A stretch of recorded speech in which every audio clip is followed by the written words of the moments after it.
Estás escuchando a Intangiblia, el podcast de Intangible Law, hablando claro sobre propiedad intelectual. Démosle la bienvenida a su host, Leticia Caminero. Hola, desde Washington, D.C. Este es el episodio 3. Hoy hablaremos sobre el derecho de autor en el cine, junto a un célebre director, productor y guionista. Antes de hablar con nuestro invitado, el director de las películas 5 de Mayo La Batalla, La Milagrosa, Labios Rojos, El Tamaño Sí Importa, Jesús de Nazaret, al igual que la serie de Brutas Nada y muchas otras producciones más.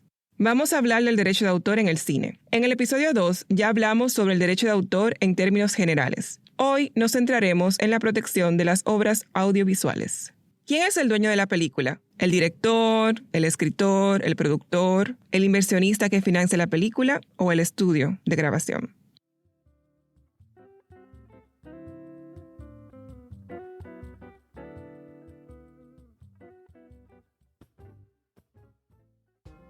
Aquí hay algunas cosas que debes de saber sobre el derecho de autor en el cine. La película está protegida desde el momento en que se crea o cuando se crea y se fija en una copia. El registro de derecho de autor siempre es recomendable para asegurar la protección. En una película, el autor puede ser el director o el productor o ambos. En muchos países se dividen los derechos entre los colaboradores principales. Si se protege el derecho moral, en ciertos países el director tiene los derechos morales generales sobre la película, el escritor sobre su guión, el diseñador sobre sus diseños, el animador sobre sus animaciones y así. También es común que el productor tenga todos los derechos económicos.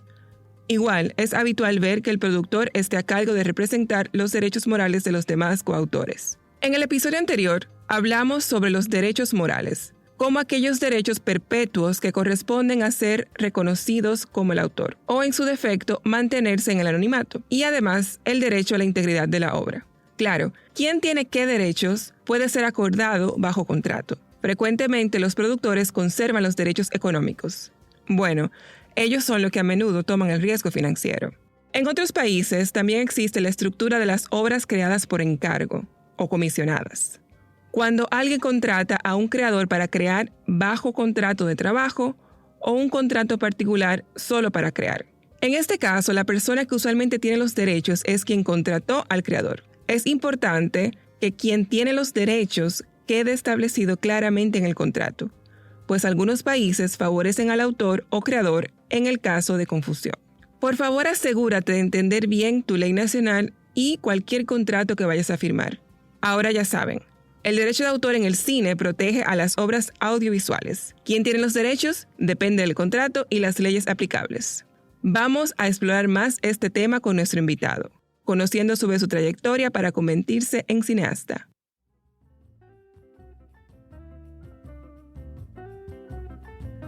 Intangiblia, el podcast de Intangible Law, hablando claro sobre propiedad intelectual. Hoy tenemos el honor de hablar con un gran director, productor y guionista, con una larga y exitosa carrera cinematográfica. Hola, ¿qué tal? Yo soy Rafael Lara, soy director, productor, guionista, showrunner de series, tengo 48 años. Me dedico a esto desde hace prácticamente 30 años, comencé muy joven y pues en efecto llevo tal cual pues eso, ¿no? Todo ese tiempo en la industria del cine, la televisión, las series, las plataformas. Pues básicamente eso es a lo que me dedico. ¿Y cómo fue tu trayecto para convertirte en director, en cineasta en general? ¿Siempre quisiste ser director, guionista, productor o pasó algo en tu vida específico que te hizo tomar este rumbo? Bueno, particularmente siempre tuve una inclinación hacia el lado artístico. Primero comencé por el lado musical, tocando guitarra, estudiando un poquito de música. Comencé justamente a hacer videos precisamente para mi banda y empecé pues a darme cuenta que tenía una facilidad y pues me comentaban maestros y amigos que tenía una facilidad para la parte de la imagen, incluso Entonces, la música hasta el día de hoy sigo ejerciéndola más como un pasatiempo, aunque me involucro muy directamente en la producción musical de todas mis obras audiovisuales, pero pues finalmente me decanté por primero estudiar lo que en este momento en Guadalajara, donde yo crecí, que es pues la segunda ciudad más importante de México, más grande, lo más cercano, digamos, era al lenguaje audiovisual, al cine, pues era precisamente ciencias de la comunicación. Entonces, bueno, pues finalmente me decanté por estudiar la licenciatura en Ciencias de la Comunicación, especializándome en dirección de cine y en ciencias políticos y sociales. Entonces, bueno, pues ya una vez en la escuela comencé a cortometrajes de corte estudiantil, a ganar alguno que otro concurso estudiantil y a empezar a tener cierto eco. Tuve la fortuna de que incluso pues siendo estudiante ya alrededor del quinto semestre de la carrera, con mis propios trabajos estudiantiles que siempre me tomé muy en serio, que siempre le metimos toda la pasión, la dedicación, digamos, tuve la fortuna de que me empezaron a ofrecer ya trabajar profesionalmente, incluso como director. Pasé muy joven directamente hacia ser director, no hacia ser cabeza, ¿no? Escribí obviamente en mis guiones. Me dieron la oportunidad de estar a la cabeza primero, insisto, en proyectos más pequeños, después eso fue creciendo. Yo no vengo de una familia de trayectoria artística con contactos artísticos, seguimos en el medio. Entonces, bueno, pues era la complejidad de que me tenía que abrir el camino yo solo, lo cual pues afortunadamente ha seguido una trayectoria pues creo yo sólida y en constante crecimiento, donde el esquema ha sido básicamente uno. El último trabajo me recomienda para el siguiente y para el siguiente y para el siguiente, y bueno, pues obviamente los primeros años, claro que había partes muy difíciles en donde pues había que tocar muchas puertas y la mayor parte de ellas no se abrían, pero finalmente pues eso se ha ido cambiando y ya afortunadamente pues hemos conseguido tener un nombre que ya me permite pues que también toquen en mi puerta, que también me busquen para hacer producciones, para estar a la cabeza de producciones ya de una importancia bastante considerable, tanto en cine como en series. Y dentro de todas las producciones que has hecho, Labios Rojos, 5 de Mayo y más reciente de Brutas Nada, ¿tienes alguna favorita?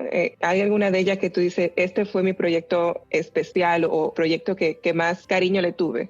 Sí, bueno, yo al final del día esto del lenguaje audiovisual, de la creación cinematográfica, de escribir guiones, de dirigir películas, series, evidentemente tiene un altísimo grado artístico, pero también es un oficio, también es un medio de vida, también es a lo que me dedico y de lo cual tengo la fortuna, la bendición de poder vivir y de vivir bien, digamos, de ello, ¿no? De poder sostenerme, mantener a mi familia. Entonces, como todo trabajo, pues hay veces en que tú empujas proyectos que pueden ser un poco más personales y hay otros proyectos que te llegan y que tú haces personal, o por lo menos esa es un poco mi filosofía de trabajo. Si a mí me encargan hacer un trabajo, yo necesito que ese trabajo, aunque no lo haya originado yo en primera instancia, tenga un sello mío, se haga mío.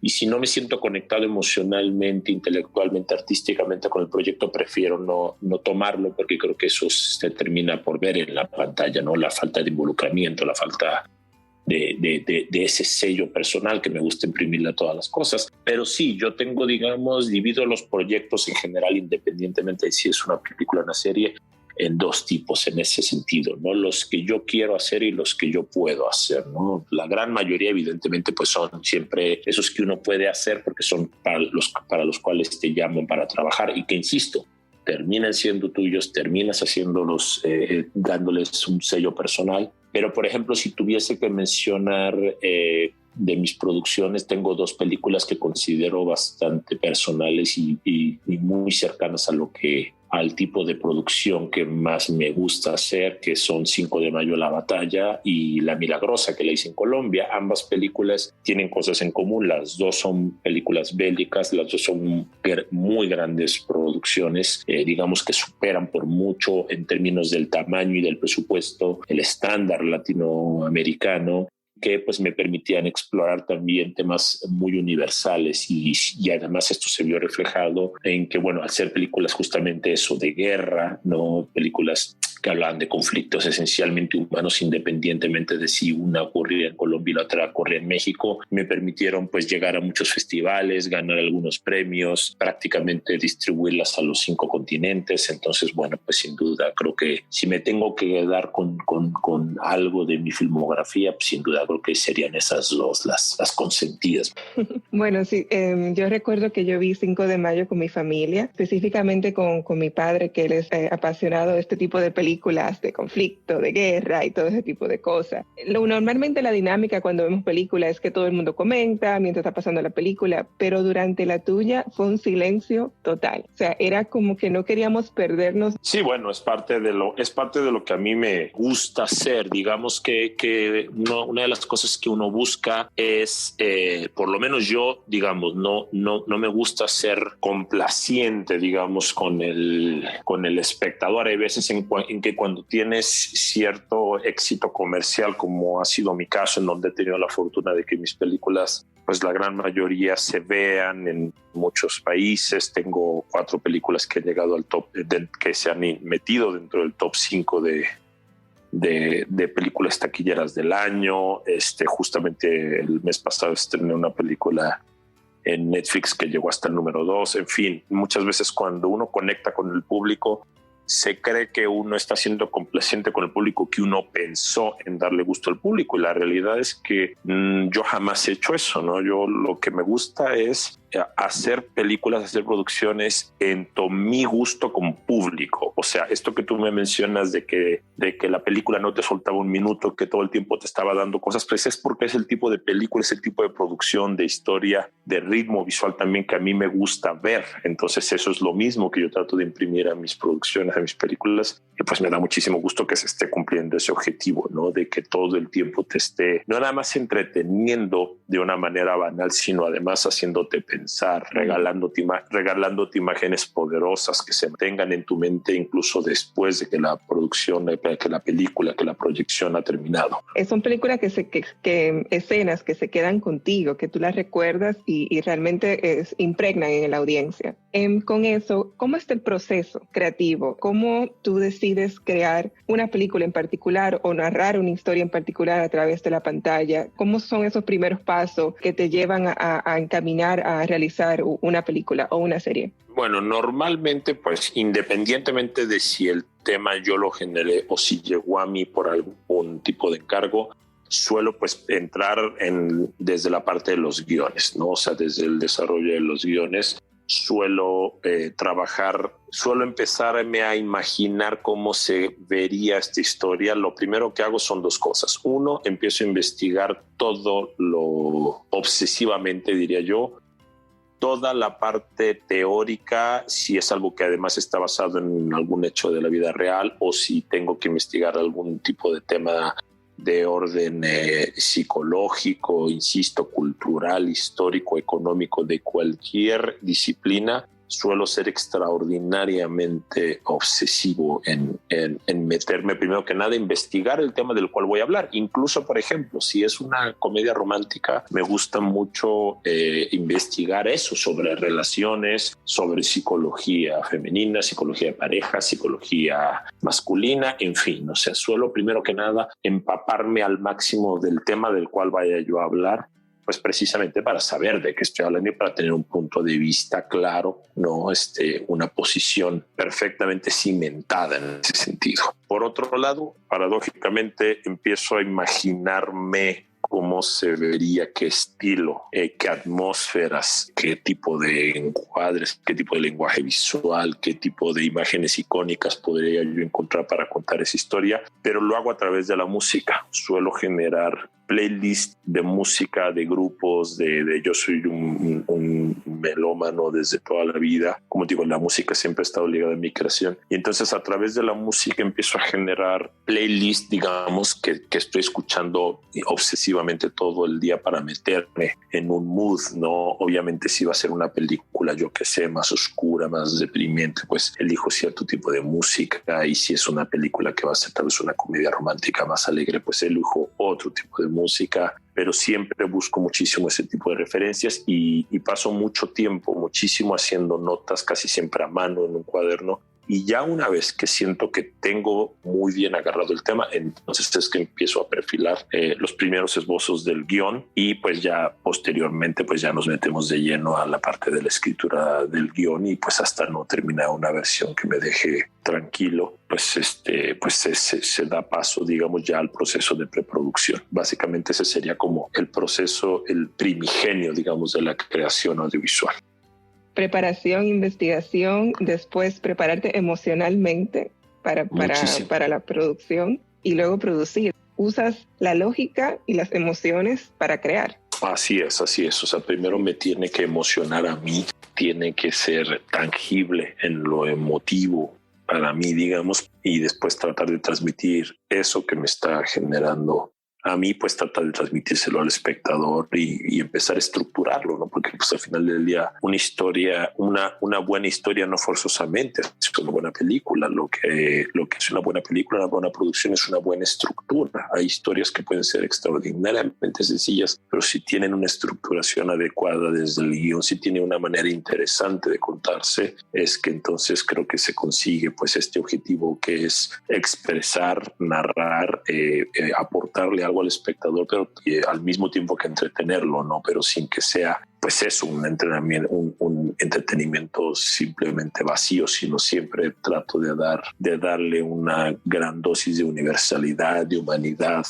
dar algún tipo de mensaje, ¿no? Sin forzosamente ser moralista o algo por el estilo, pero sí, digamos, tener una postura constructiva en ese sentido. ¿Y dirigir una película y dirigir una serie es igual el proceso o es diferente? No, bueno, evidentemente hay muchas similitudes entre las series, sobre todo las series que yo suelo hacer, que son las series tipo Prime, ¿no? Como estas que salen en Netflix, en Amazon. Ahora estoy desarrollando una para Disney, y el cine, pues tienen muchas similitudes, pues porque al final del día justamente se acercan mucho más al lenguaje cinematográfico y a la calidad cinematográfica que a la tradicionalmente televisiva, en el caso de Latinoamérica sobre todo, ¿no? Que suele venir de una tradición pues más perteneciente al mundo de la telenovela, por ejemplo, ¿no? Con una lógica en donde se privilegia más la cantidad, ¿no? Se privilegia más el llenar horas de televisión más que la calidad. En este caso es justo al revés, ¿no? Se privilegia la calidad audiovisual, la calidad de las escenas, la calidad de los actores, la calidad de los diálogos, la calidad de la música. Entonces, en esa parte pues es muy parecido, ¿no? El reto es que obviamente pues la historia en una serie suele ser más larga por obvias razones, ¿no? O sea, son más episodios, y también sueles tener menos tiempo para poder filmar cada una de las escenas. Te puedo hablar de un promedio en general, ¿no? Obviamente hay días en que tú tienes que filmar una secuencia de acción que un solo minuto o incluso unos cuantos segundos te pueden tomar todo un día de rodaje, pero en términos generales te puedo decir que en el cine pues más o menos se considera un promedio normal de lo que solemos hacer por día de producción, entre 2 y 4 minutos de un guión como promedio. Insisto, esto a veces puede bajar mucho, a veces puede subir un poquito más, 5 o 6 minutos, pero no más que eso. Y en el caso de una serie Prime, pues suele estar rondando alrededor de los 8 minutos diarios de producción, ¿no? Que sigue siendo una cantidad, digamos, manejable con una calidad digna. A veces puede bajar a 6, a veces puede subir tal vez por ahí a 9, ¿no? Pero no son, por ejemplo, los 15, 20 o 25 minutos que se producen por día en una telenovela o en una producción más televisiva, ¿no? Entonces, en eso creo que marca una gran diferencia, ¿no? En el tiempo que tienes para dedicarle a las cosas, pero pues en general son dos productos que uno se disfruta muchísimo, ¿no? Y obviamente pues el tiempo de una serie pues toma más, ¿no? Porque obviamente pues no es lo mismo que hagas 10 capítulos de 1 hora, que si lo sumamos pues son 10 horas.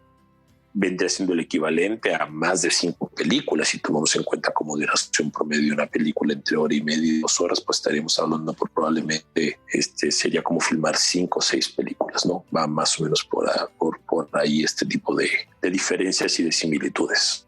Hablando del tema de nuestro podcast, la propiedad intelectual, ¿Puedes contar tus experiencias con la propiedad intelectual, con el derecho de autor, ya sea protegiendo tus producciones, tus creaciones o negociando licencias para plataformas, cualquier tipo de anécdota que tengas con respecto a la propiedad intelectual? Mira, para serte franco, yo como alguien, digamos, pues insertado en una lógica, digamos, más bohemia, más artística, la realidad es que suelo estar muy, no quiero decir peleado, pero sí muy ajeno en general a los temas contables, legales. Es el tipo de temas, es el tipo de cosas que no nos gusta a nosotros lidiar. No quiere decir que no las atendamos, quiere decir que yo particularmente suelo dejar eso pues en manos de los especialistas. O sea, sé perfectamente que si escribo un guión pues tengo que irlo a registrar y tengo que registrarlo yo. Eso ya lo tengo y obviamente pues en el caso de México pues existen la oficina de derechos de autor, ¿no? También uno sabe que existen ciertos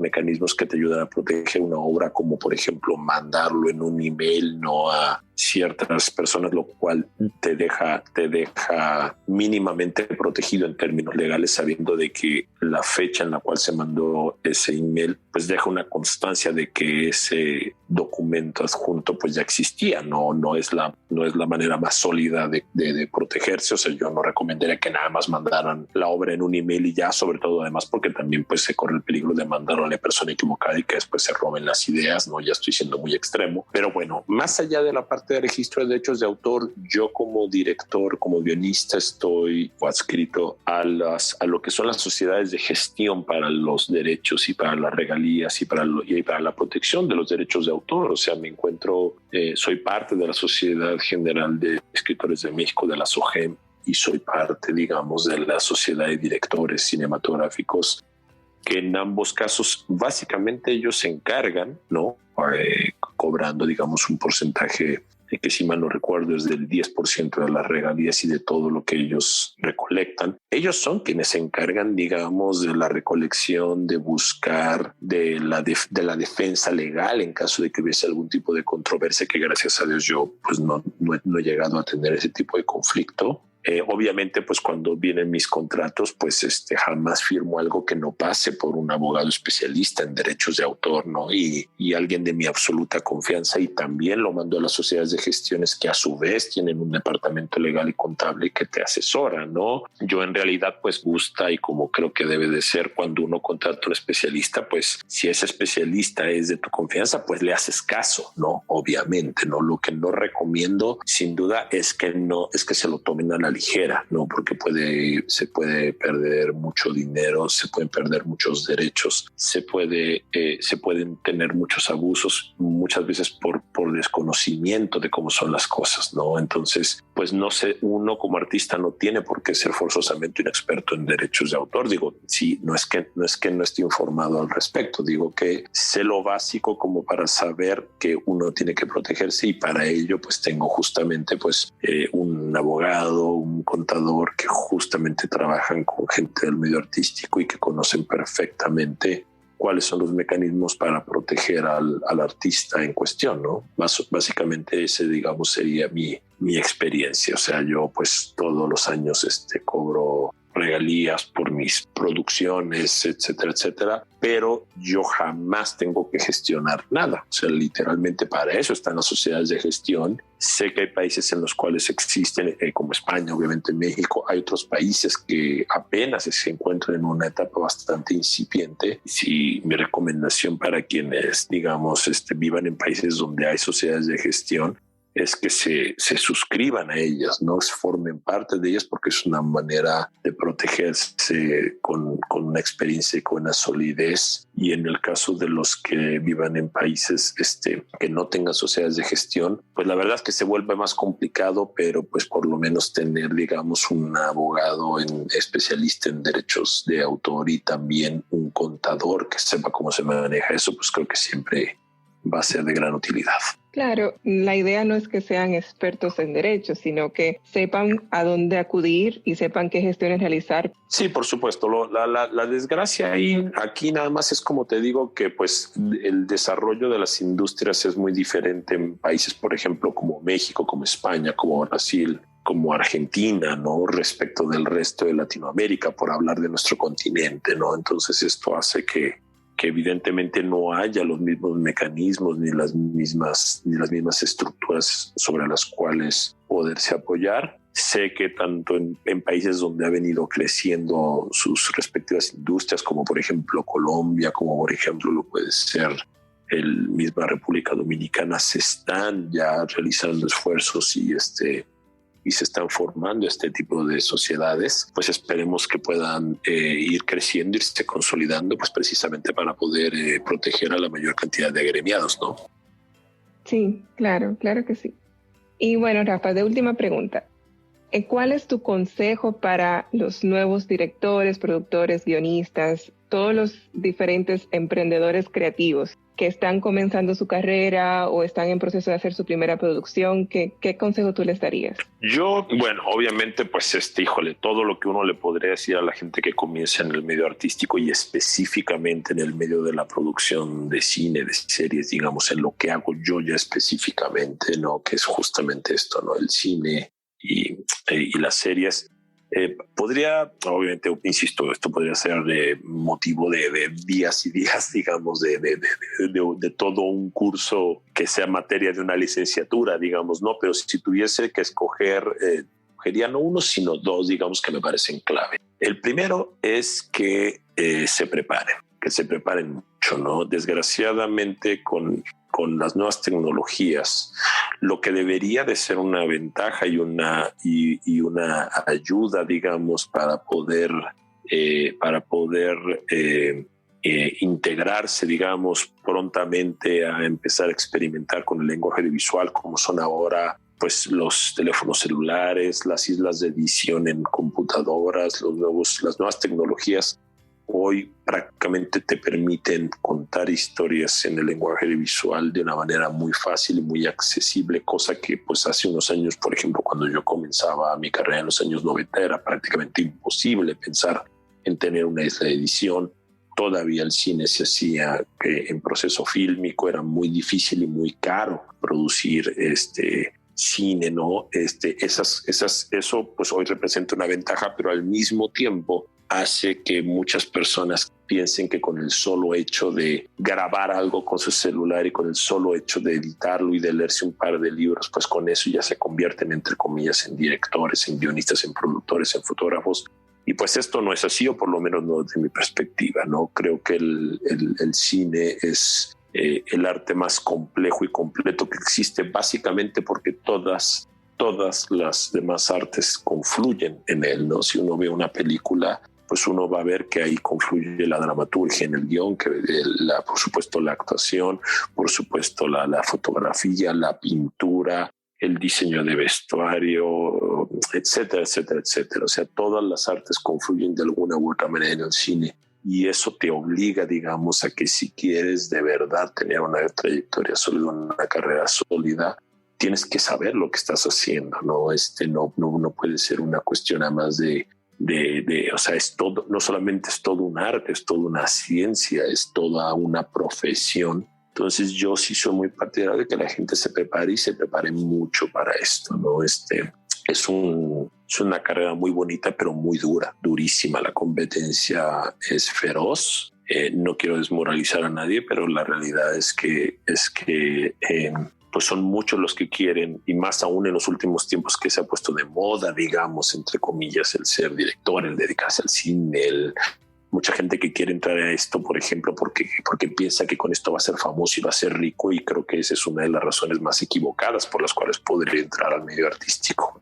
En realidad, uno está en esto porque siente una pasión, una imperiosa necesidad desde lo más profundo de su ser, de su alma, de su corazón, de sus instintos por contar historias, por entender que esto no nada más es un trabajo, es un estilo de vida, es una filosofía, es una religión, y como tal hay que vivirla con toda la pasión, con toda la entrega, pero también con toda la formación, ¿no? Y aquí vendría mi segundo consejo, ¿no? Que sería el que sean muy receptivos hacia sus verdaderos talentos naturales. ¿Por qué? Porque en toda carrera artística, bien sea que seas cantante, bien sea que seas actor, bien sea que seas director, bien sea que seas escritor, hay un altísimo grado de aquello que es muy difícil de hacer y que llamamos talento. pero es indispensable tenerlo, sobre todo en posiciones claves. O sea, el hecho de que te guste cantar no te hace un buen cantante. El hecho de que te guste el cine no te hace un director de cine. Una cosa es lo que te gusta hacer y otra cosa es para lo que estás hecho. Entonces uno tiene que ser extraordinariamente autocrítico y objetivo respecto de lo que tienes y de lo que no tienes, ¿no? Muchas veces uno ve con cierta, no quiero decir tristeza, pero sí con alguna preocupación cuando llegas a una escuela de cine y te das cuenta que solamente uno o dos lo consigan, ¿no? Estoy siendo bastante frío en ese sentido, ¿no? Pero así es, ¿no? Entonces, bueno, mi propuesta sería esa, ¿no? Mi propuesta sería que sean autocríticos, que tal vez si sus primeros trabajos no tienen la aceptación que esperaban, pues tal vez deberían de probar a tiempo otra cosa, ¿no? Tal vez deberían de probar o otra posición. Tal vez no son buenos directores, pero pueden ser buenos, pero tal vez pueden ser buenos, no son buenos directores, pero tal vez son buenos sonidistas, tal vez son buenos editores, en fin. O sea, hay que ser muy autocrítico porque si no le dedican mucho tiempo de su vida tal vez a algo que no va a terminar ocurriendo, ¿no? Es muy duro lo que acabo de decir, pero es muy real también y es el tipo de consejo que creo que a más de alguno le vendría bien, pues ser autocrítico y prepararse. Esos serían los dos consejos que le podría darles. Una cosa es aprender, prepararse y pagar el derecho de piso. Y otra cosa es realmente si no tienes la vocación o no tienes el talento, saber redirigirte y reinventarte y buscar para lo que efectivamente eres bueno. O sea que entiendo que eso es un mensaje importante que no solo aplica en el cine, sino en cualquier profesión que las personas elijan, sí. Sí, sobre todo porque la competencia es durísima y a veces hay que enfocarse. Es un poco como lo que me pasó a mí con la música. O sea, yo comencé con la música y me encanta la música. Toco instrumentos y sé de producción musical y sé de música, pero me di cuenta que tenía, por ejemplo, más talento para la parte visual que para la parte musical. O sea, una cosa es que yo pudiera tocar instrumentos y otra cosa es que yo pudiera componer como los grandes, como esos músicos que yo admiraba. Sabes que yo me di cuenta que mi nivel de talento no llegaba tanto en esa área, ¿no? Entonces, pues en eso uno tiene que ser de repente muy frío con uno mismo y ser objetivo por el bien de la energía y del tiempo de vida que uno le va a dedicar al sueño, ¿no? Estoy totalmente de acuerdo contigo. Bueno, Rafa, bien. Muchísimas gracias por todo tu tiempo y por iluminarnos aquí con tu sabiduría de tu larga carrera como cineasta. Muchísimas gracias, es un honor y un saludo a todos los que escuchan este podcast desde México con todo el amor. Muchas gracias, Rafa, por tomarte el tiempo de responder a nuestras preguntas y darnos 2 consejos cruciales. Prepararnos con pasión y saber cuándo cambiar el rumbo y reajustar nuestros sueños en caso de ser necesario. Y claro, contar con un buen equipo que te asista en la protección de tus obras y, de ser posible, adherirse a las organizaciones de gestión colectiva de derecho de autor y derechos conexos. Estas organizaciones se encargan de gestionar los derechos de sus miembros y además de tramitar las solicitudes de licencia. Veremos más detalles en otro episodio. La magia del cine es posible gracias a sus creadores. Y para disfrutar de los frutos de sus obras, deben contar con una eficiente protección de su derecho de autor. Y así llegamos al final de nuestro episodio. Nos vemos el próximo martes, donde hablaremos con un nuevo invitado o invitada y sobre un nuevo tema de propiedad intelectual. Gracias por escuchar a Intangiblia, el podcast de Intangible Law, hablando claro sobre propiedad intelectual. ¿Te gustó lo que hablamos hoy? Por favor, compártelo con tu red. ¿Quieres aprender más sobre la propiedad intelectual? Suscríbete ahora en tu reproductor de podcast favorito. Síguenos en Instagram, Facebook, LinkedIn y Twitter. Visita nuestro sitio web www.intangiblia.com. Derecho de autor Leticia Caminero 2020. Todos los derechos reservados. Este podcast se proporciona solo con fines informativos y no debe considerarse como un consejo u opinión legal.